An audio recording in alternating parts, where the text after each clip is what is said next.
Police बहुउद्देशीय सभागृह भंडारा येथे भंडारा विधानसभा निवडणुकीसाठी ईव्हीएम आणि व्हीव्हीपॅट यंत्रणा तयार करण्याची प्रक्रिया सुरू करण्यात आली आहे।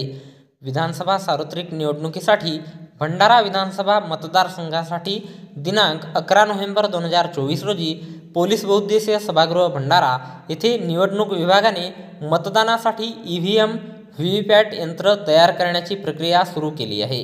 भंडारा विधानसभा क्षेत्रासाठी ईव्हीएम व्हीव्हीपॅट तयार करण्यासाठी 40 टेबल लावले आहेत। भंडारा विधानसभा मतदारसंघात 435 मतदान केंद्र आहेत। या मतदारसंघासाठी 1044 बॅलेट युनिट, 522 कंट्रोल युनिट आणि 565 व्हीव्हीपॅट उपलब्ध आहेत। 165 कर्मचारी आज मशीन तयार करण्यासाठी नियुक्त करण्यात आले आहेत। आज सोमवारला सकाळी 11 वाजता दरम्यान निवडणूक निर्णय अधिकारी भंडारा गजेंद्र बालपांडे, निवडणूक निर्णय अधिकारी पवनी, तहसीलदार सोनवाने यांच्या प्रमुख उपस्थितीमध्ये पोलीस बहुउद्देशीय सभागृहामध्ये ही प्रक्रिया करण्यात आली। यावेळी सामान्य निरीक्षक दिलीप कुमार गुप्ता आणि जिल्हाधिकारी डॉक्टर संजय कोलते यांनी देखील भेट देऊन पाहणी केली। विधानसभा मतदारसंघासाठी 20 नोव्हेंबर 2024 रोजी मतदान होणार आहे। या अनुषंगाने भंडारा विधानसभा मतदारसंघात मशीन तयार करण्याची प्रक्रिया करण्यात आली। ईव्हीएमची तपासणी सहाय्यक निवडणूक निर्णय अधिकारी करणार आहेत।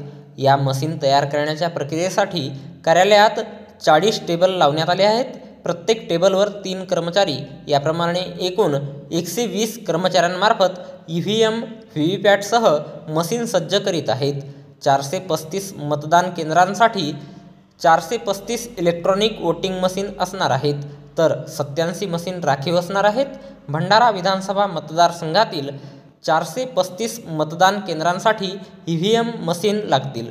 मशीन मॉक पोल करिता रँडम पद्धतीने निवडण्यात आल्या। प्रत्येक मशीनवर 1000 मॉक पोल घेण्यात येणार आहे।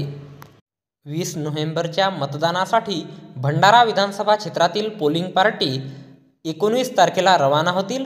भंडारा विधानसभा क्षेत्रात पवनी तालुक्यातील सावर्ला हे भौगोलिकदृष्ट्या सर्वात लांबचे मतदान केंद्र आहे। तर याबद्दलची माहिती